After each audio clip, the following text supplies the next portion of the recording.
अस्सलाम वालेकुम, मैं हूं सार सकती और आप देख रहे हैं PDTV।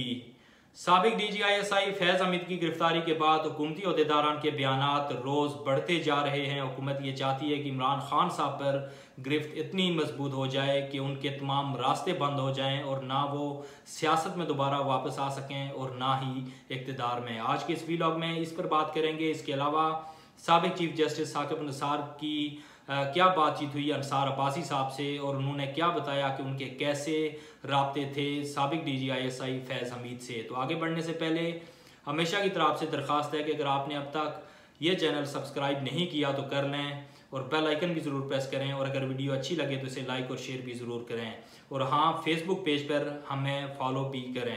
तो आते हैं अपने टॉपिक की तरफ। तो फैज़ हमीद साहब की गिरफ्तारी के बाद हुकूमत ने फैज़ नियाजी गठजोड़ का बयानिया बना लिया, जिस तरह माजी में PDM ने नैब नियाजी गठजोड़ का बयानिया बनाया था। हुकूमती ज़राए ये बताते हैं कि 9 मई के हवाले से और फौज के अंदर बगावत कराने के हवाले से फैज़ हमीद साहब का किरदार है। ये सब जानते हैं कि जब आर्मी चीफ की अपॉइंटमेंट हो रही थी तो फैज़ हमीद साहब ने बड़ी साजिश की, PTI को इस्तेमाल किया, धरने जलसे करवाए, लॉन्ग मार्च करवाई कि आसिम मुनीर साहब की as a chief of army staff appointment को रुकवाया जा सके, लेकिन वो नाकाम रहे। बिलाखिर Asim Munir chief of army staff बने तो फैज़ हमीद साहब ने रिटायरमेंट ले ली और रिटायरमेंट के बाद भी वो एक्टिव रहे और कई लोगों के साथ वो नंबर तब्दील कर करके राब्ते में रहे और कई जगहों पर कई लोगों को उन्होंने ये इंप्रेशन दिया कि मौजूदा जो आर्मी चीफ हैं सैयद आसिम मुनीर साहब वो अकेले हैं, फौज उनके साथ नहीं खड़ी, कोर कमांडर्स उनके साथ नहीं हैं। और इसी तरह का बयानिया PTI ने भी डेवलप किया और फैज़ हमीद साहब की इन्हीं हरकतों की वजह से अदारे ने, फौज के अदारे ने उन्हें बार बार वार्निंग्स भी दी, लेकिन वो बाज ना आए। यही वजह है कि आज वो फौज की तहवील में हैं और फौज के अंदर बगावत कराने की कोशिश का मुकदमा आर्मी एक्ट के तहत चलाया जाएगा। और ये भी ऐन मुमकिन है कि जल्द ही इमरान खान साहब को फौज की तहवील में दे दिया जाए और उनका भी मिलिट्री ट्रायल हो।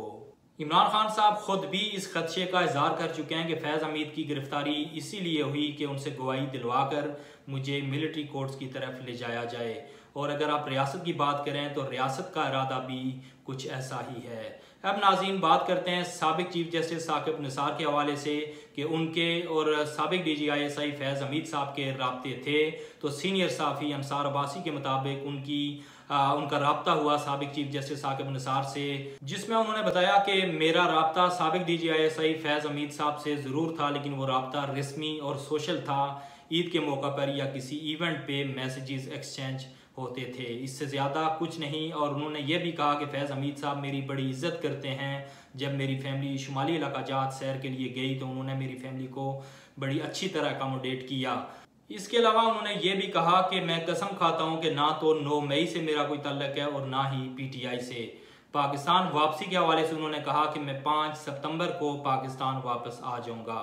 नाज़रीन, आज की वीडियो में इतना ही। उम्मीद है कि आपको आज की वीडियो अच्छी लगी। अगर अच्छी लगी है तो इसे लाइक और शेयर करें, और आपसे दरख्वास्त है कि चैनल को सब्सक्राइब करना ना भूलें, बेल आइकन भी प्रेस करें और फेसबुक पेज पर हमें फॉलो भी करें। अंटिल द नेक्स्ट टाइम, अल्लाह नेगेबान एंड कीप वॉचिंग PDTV।